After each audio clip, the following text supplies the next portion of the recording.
Hello guys, നമസ്കാരം. എല്ലാവർക്കും സുഖമല്ലേ? ഞാനിന്ന് വന്നിരിക്കുന്നതില്ലേ, മത്തി പീര പറ്റിച്ചതാണ്. മത്തി മാത്രമല്ല, നമുക്ക് ചെറിയ നെത്തോലിയും പിന്നെ വേളൂരി, പിന്നെ കുഞ്ഞയില, കുഞ്ഞു കൊഴുവ, അങ്ങനത്തെ മീനൊക്കെ നമുക്ക് പീര പറ്റിക്കാൻ പറ്റും. പക്ഷേ എനിക്ക് തീരെ ചെറിയ മത്തി കിട്ടിയില്ല. അതുകൊണ്ട് ഞാൻ ഇച്ചിരി ഒരു ഇടത്തരം മത്തി മേടിച്ചിട്ടുണ്ട്. ഞാനൊരു 3/4 കിലോ മത്തി മേടിച്ചിട്ടുണ്ട് കേട്ടോ. ഞാനൊന്ന് പീര പറ്റിക്കുന്നതെല്ലാം കാണിച്ചു തരാം. നമുക്ക് മത്തി പീര പറ്റിക്കാൻ വേണ്ട സാധനങ്ങൾ: കുറച്ച് തേങ്ങ ചിരകിയത്, ഒരു പിടി നമ്മുടെ ചുമന്നുള്ളി ചെറുത്, ഇച്ചിരി ഇഞ്ചി ഞാൻ ചതച്ച് വെച്ചിട്ടുണ്ട്. കാരണം നമ്മൾ തേങ്ങയുടെ കൂട്ട് ചതയ്ക്കുമ്പോൾ അത് അരഞ്ഞ് കിട്ടത്തില്ല. അതുകൊണ്ട് പിന്നെ ഒരു 6 പച്ചമുളകുണ്ട്, കുറച്ച് കറിവേപ്പിലയുണ്ട്. കറിവേപ്പില ഇച്ചിരി കൂടുതലാണ്, എനിക്ക് ഇച്ചിരി കറിവേപ്പില വേണം. അതുകൊണ്ടാണ് ഇത്രയും സാധനങ്ങൾ നമുക്ക് ഇതിന് മത്തിക്ക് ചതച്ചെടുക്കേണ്ടതാണ് കേട്ടോ. നമ്മളൊരു അവിയൽ ഉണ്ടാക്കുന്ന ഒരു പരുവത്തിന് ചതച്ചെടുക്കണം. എല്ലാം കൂടെ ഒന്ന് ചതച്ച് മിക്സാക്കി കൊണ്ടുവരാം. നമ്മുടെ തേങ്ങ എല്ലാം ചതച്ചുകൊണ്ട് വന്നിട്ട് ഈ ഒരു പരുവത്തിനാണ് ചതച്ചെടുക്കേണ്ടത്. കണ്ട, നോക്കിക്കേ. അരയാനും പാടില്ല, തീരെ അരയാതിരിക്കാനും പാടില്ല. കണ്ട, നോക്കിക്കേ, ഇങ്ങനെ അരയ്ക്കേണ്ടത്. ഇതാണ് ഈ പീര പറ്റിക്കുന്നതിൻ്റെ ഒരു പരുവം എന്ന് പറയുന്നത്. കണ്ട, നമ്മൾ അരച്ചുകൊണ്ട് വന്ന കൂട്ടെല്ലാം കൂടെ നമ്മളൊരു ചട്ടിക്കകത്തോട്ട് ഒഴിച്ച് വെച്ചിട്ടുണ്ട് കേട്ടോ. ഇനി നമുക്ക് അതിനകത്തോട്ട് വേണ്ടതെന്ന് വെച്ചാൽ ഒരു ചെറിയ സ്പൂൺ പിന്നെ മുളക് പൊടിയാണ്.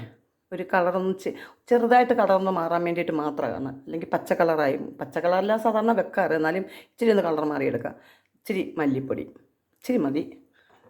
പിന്നെ നമുക്ക് ഇച്ചിരി ഇച്ചിരി മഞ്ഞൾപ്പൊടിയും കൂടെ ചേർത്ത് നമുക്കിതൊന്ന് മിക്സാക്കി എടുക്കാം. ഞാൻ ഇവിടെ പുളിക്ക് വേണ്ടി എടുത്തിരിക്കുന്നില്ലേ, ഞാൻ ഇന്നലെ ലുലു പോയപ്പോൾ 2 മാങ്ങ മേടിച്ചായിരുന്നു. മാങ്ങ കൊണ്ടുവന്ന് നോക്കുമ്പം മാങ്ങയ്ക്ക് തീരെ പുളിയില്ല. അതുകൊണ്ട് ഞാൻ വിചാരിച്ച് ഒരു തക്കാളിയും കൂടെ എടുത്ത് ചേർക്കാമെന്ന്. അപ്പം ഇച്ചിരി പുളിയും കൂടെ ആവുമല്ലോ.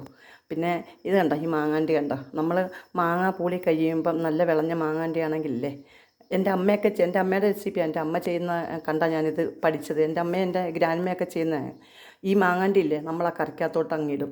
എന്നുവെച്ചാൽ പിന്നെ അത് പഴഞ്ചോറൊക്കെ കഴിക്കാൻ നേരത്ത് ആ മാങ്ങാണ്ടിയും കൂടെ ഞവടിക്കും. എന്തോ ഒരു ടേസ്റ്റാണെന്നറിയാമോ.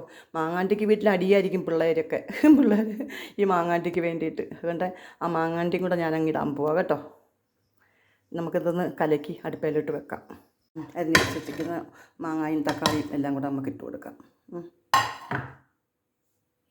ഇനി നമുക്ക് ആവശ്യത്തിന് ഉപ്പിട്ട് കൊടുക്കാം. കണ്ട, കലക്കി വെച്ച കളറ് കണ്ട, നോക്കിക്കേ. ഇങ്ങനൊരു കളറാണ് വരേണ്ടത്. ഞാനിപ്പം അടുപ്പയിലോട്ട് വെച്ചിട്ടുണ്ടേ. ഇതൊന്ന് തിളച്ച് വരുമ്പോൾ നമുക്ക് മീനിട്ട് കൊടുക്കാം. ഇതൊന്ന് തിള വരട്ടെന്ന് മൂടി വെച്ച് കൊടുക്കാം കേട്ടോ. കറിയെല്ലാം നല്ലവരെ തിളയ്ക്കുന്നുണ്ട് നമ്മുടെ ആ മസാല. നമുക്ക് ഇതിനകത്തോട്ട് നമ്മുടെ മത്തിയെല്ലാം ഒന്ന് പറക്കി വെച്ച് കൊടുക്കാം കേട്ടോ. ഓക്കെ, ഇത് ഞാൻ മീനെല്ലാം ഇട്ട് കൊടുത്ത് ഇനി നമുക്കൊന്ന് തപ്പി വെച്ചിട്ട് ഒന്ന് നമുക്ക് മൂടി വെച്ച് കൊടുത്ത് അത് വേവിക്കാം. നമ്മുടെ കറിയെല്ലാം നല്ലപോലെ തിളയ്ക്കുന്നത് കണ്ടോ. ഞാൻ ഇച്ചിരി കറിവേപ്പിലയും കൂടെ ഇട്ട് കൊടുക്കട്ടെ കേട്ടോ. എനിക്ക് കറിവേപ്പില എന്ന് പറയുമ്പോൾ ഭയങ്കര ഒരു വെപ്രാളമാണ്. അതുകൊണ്ട് ഞാൻ കറിവേപ്പില ഇടയ്ക്കിടയ്ക്ക് ഇട്ട് കൊടുക്കണ്ട. കാരണം നമ്മളെ കറി തിളയ്ക്കുന്നത് കണ്ടോ. ഓക്കെ, കണ്ട, അടിപൊളിയായിട്ട് തിളയ്ക്കുന്നുണ്ടോ. ഇതേ കണ്ട, നമ്മുടെ മത്തിപ്പേര കിടന്ന് തിളയ്ക്കുന്നുണ്ടോ. എന്തിനോ വേണ്ടി തിളയ്ക്കുന്നു പാവം. നോക്കിക്കേ, നല്ല രസമല്ലേ കാണാനായിട്ട്. ഒരുപാട് ചാറൊന്നുമില്ല, ഇച്ചിരി ചാറും തന്നെ നമ്മൾ വെക്കും. കാര്യം അല്ലെങ്കിൽ ചെവിട്ടി പിടിച്ചു പോകത്തില്ലേ. ഇതൊരു ശരിക്കും ഒരു നാടൻ ഒരു കറിയാണ് കേട്ടോ. നാട്ടിലൊക്കെ അമ്മമാരൊക്കെ ഇങ്ങനെ തന്നെ വെക്കാറ്. എൻ്റെയൊക്കെ വീട്ടിൽ വെക്കുന്നതെന്ന് വെച്ചാൽ അരപ്പ് വന്നിട്ട് ചട്ടിയിൽ ഒഴിച്ചിട്ട് കലക്കി ചെറുതായിട്ട് വെള്ളം ഒഴിച്ച് വെക്കാറ്. അല്ലാതെ നമ്മൾ പിന്നെ കടുവ് മൂപ്പിച്ചിട്ട് തേങ്ങ ഇട്ട് അരപ്പിട്ട് മൂപ്പിക്കത്തില്ല. അപ്പോൾ ആ മൂത്തേൻ്റെ മണമല്ലേ വരത്തുള്ളൂ, തേങ്ങ മൂക്കുന്ന മണം. ഇതാകുമ്പോൾ നമുക്ക് ആ പച്ച ഒരു കറിയുടെ ഫീലിങ്, നല്ല നല്ല സ്മെല്ലാണ്, നല്ല ആസ്വദിക്കാൻ പറ്റിയ സ്മെല്ലാണ് കേട്ടോ. ഇപ്പം നമ്മുടെ കറിയൊക്കെ ഇങ്ങനെ പറ്റാറായിട്ടുണ്ട്. നമ്മുടെ കറിയൊക്കെ നല്ലത് വെന്തിട്ടുണ്ട് കേട്ടോ. ഇനി നമ്മൾ കറി ഒന്ന് ഇറക്കി വെച്ചിട്ട് ഇച്ചിരി കടുക് താളിച്ചൊഴിച്ച് കൊടുക്കാൻ പോവുക കേട്ടോ.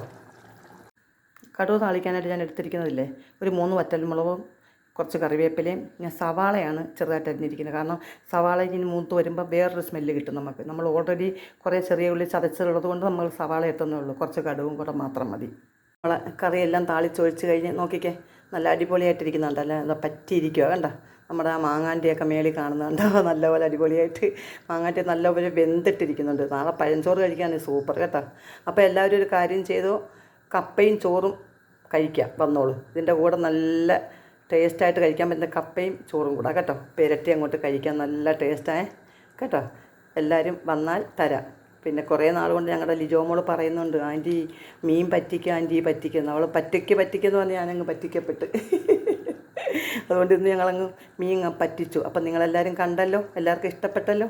അടിപൊളിയായിട്ട് എല്ലാവരും വെച്ചോണം. എങ്ങനെ വേണമെങ്കിലും വെക്കാം. അരപ്പ് മൂപ്പിച്ചിട്ട് വെക്കാം, മൂപ്പിക്കാതെയും വെക്കാം കേട്ടോ. നല്ല അടിപൊളി ടേസ്റ്റാണ്, നല്ല ഇഷ്ടത്തിന് കഴിക്കാനും പറ്റും. നല്ല അടിപൊളിയായിട്ട് കഴിച്ചു എല്ലാവരും കേട്ടോ. ഓക്കെ, എല്ലാവരും ലൈക്ക് ചെയ്യണം, കമൻറ്റ് ചെയ്യണം കേട്ടോ. ഞങ്ങളെ സഹായിക്കണം, ഹെൽപ്പ് ചെയ്യണം. നിങ്ങളുടെ എല്ലാ സപ്പോർട്ടും ഞങ്ങൾക്ക് വേണം. Okay, tata bye. അടുത്ത വീഡിയോ വരാം കേട്ടോ.